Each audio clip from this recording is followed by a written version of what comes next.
quand on avait essayé deux négations, on s'était rendu compte. Il me semble qu'on avait vu un phénomène de concordance des négations, c'est-à-dire qu'il n'y en avait vraiment qu'une seule qui comptait. Il me semble me souvenir de ça. Avec aucun élève ne peut partir? Ouais. Oui, bah justement, c'est ce point-là que... Parce qu'on avait essayé de demander à James, aucun élève ne veut partir. Et il avait signé, aucun élève veut, donc avec la forme positive et pas négative, partir. Et vous avez dit que c'était peut-être pas clair qu'on voulait le sens fort. Et on se demandait comment faire pour qu'ils disent la phrase avec le sens fort sans faire tous les élèves refusent de partir. Donc voilà, et on voulait essayer de combiner les deux négatifs supplétifs. Et on avait essayé de signer aucun élève veut pas partir. Et il avait apparemment dit que c'était pas possible. Mais j'ai mis un point d'interrogation à côté parce que c'était pas tout à fait clair. C'était un moment où on lui avait demandé quelque chose et en même temps on savait pas exactement ce qu'on lui avait demandé parce qu'on n'avait pas trop bien parlé à voix haute, je crois. D'accord. Donc voilà, c'est là-dessus. Et sinon,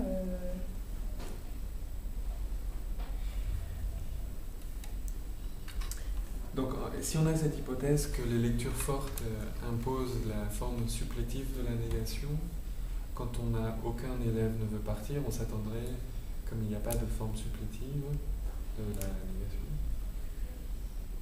à ce qu'on n'obtienne pas la lecture forte. C'était ça l'idée, je pense. Donc, on s'attend à ce qu'ils disent aucun élève n'est fermement décidé à partir. Aucun élève n'a l'intention de partir, mais ça ne veut pas dire qu'il refuse de partir. D'accord. Oui, d'accord, c'est ça. Et donc, sinon on a... Oui, mais non, parce que sinon on avait refuse et on n'avait pas veut pas. Avec qui? Avec James. C'est quoi? Pardon? C'est quoi refuse? C'est la forme supplétive? Refuse. Non, parce qu'il y a veut pas.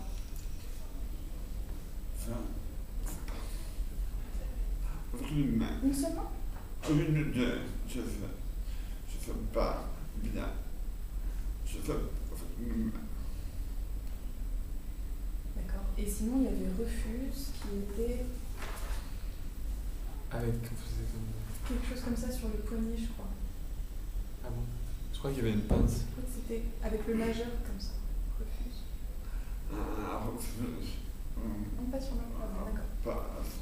Je refuse. D'accord.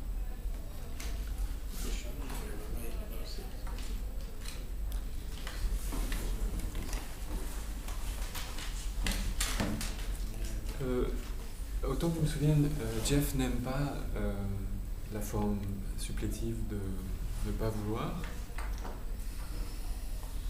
Il préfère refuser. Oui, il disait que c'était plutôt des enfants qui disaient. Il va falloir malgré tout ruser pour qu'il nous donne la forme enfantine.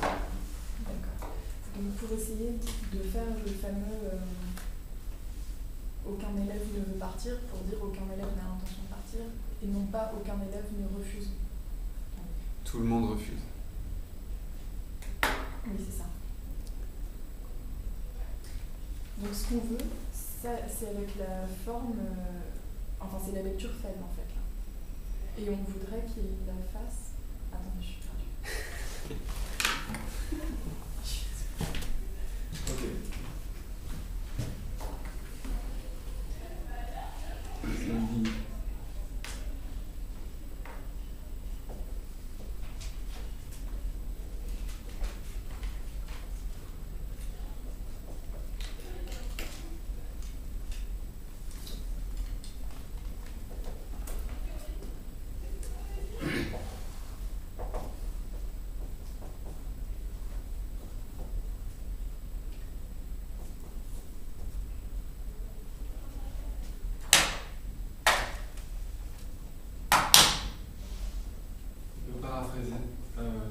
Il ne veut pas partir de deux façons, soit il refuse de partir, soit il ne tient pas à partir.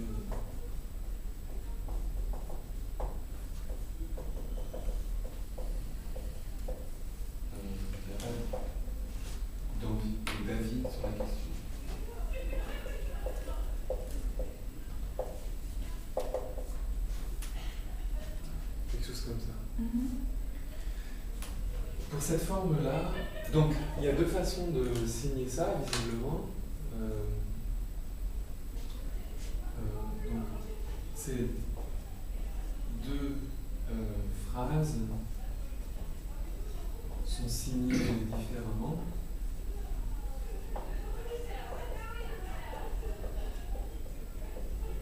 Mais ça, il me semblait qu'on n'en était pas sûr justement pour la deuxième. Il faut le revérifier. D'accord.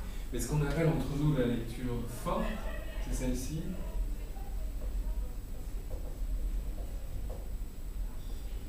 Et ça, c'est la lecture faible.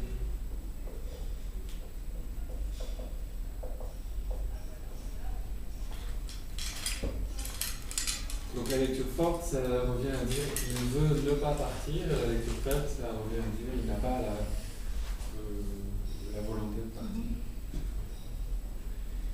Est-ce qu'on peut traduire en termes de portée, comme on dit que la négation a porté soit sur le verbe, soit sous le verbe.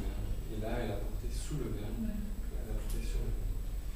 Donc, les deux phrases semblent être signées différemment, et ce qui nous intéresse en particulier, c'est que on utilise une forme spéciale qui n'est pas analysable pour les lectures fortes. Ce qu'on a appelé entre nous les négations supplétives. C'est plus que ça ajoute encore de sorte. D'accord. C'est que je refuse, alors je te proposais à partir. Quelqu'un m'a suggéré que je parte. Pas forcément.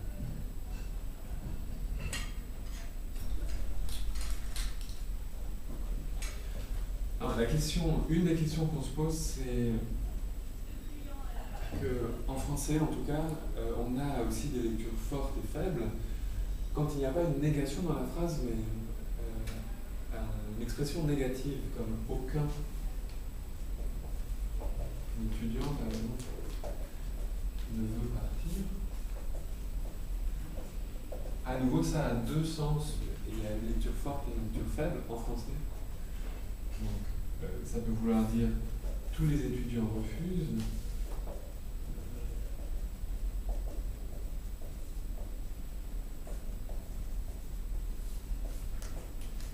La lecture forte.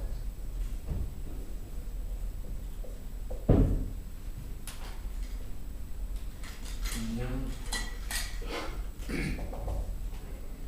aucun étudiant ne tient à partir.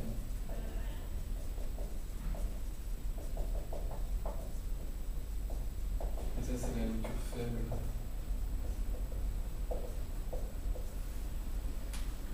Mais qu'est-ce qui se passe dans une langue où le verbe vouloir prend une forme particulière dans les lectures fortes? Comment est-ce qu'on peut exprimer ça? Est-ce qu'on peut obtenir une lecture forte dans la LSF? Pourquoi? Je n'ai pas tout à fait compris. Quoi? C'est ça? Non, quand quelqu'un ne veut pas partir, peut-être quelle est la différence par rapport au premier exemple, sauf qu'on a ajouté aucun? C'est ça la différence. Parce que aucun, c'est lui-même ce qui semble être un négatif supplétif aussi. Mais on a toujours, en français, on a toujours le né aussi. Le né aussi est négatif. Oui, mais c'est peut-être quelque chose qui compte pas vraiment. Dans d'autres langues, on n'a pas un deuxième élément négatif. Disons par exemple en anglais, on dit no student wants to leave. Et on obtient des lectures fortes. Alors, je suis simplement curieux de savoir comment est-ce qu'on s'en sort si la seule façon d'avoir des lectures fortes, c'est d'utiliser une forme spéciale du verbe. Là, si on utilise la forme spéciale du verbe, on risque d'avoir une lecture qui est « tout le monde veut partir ».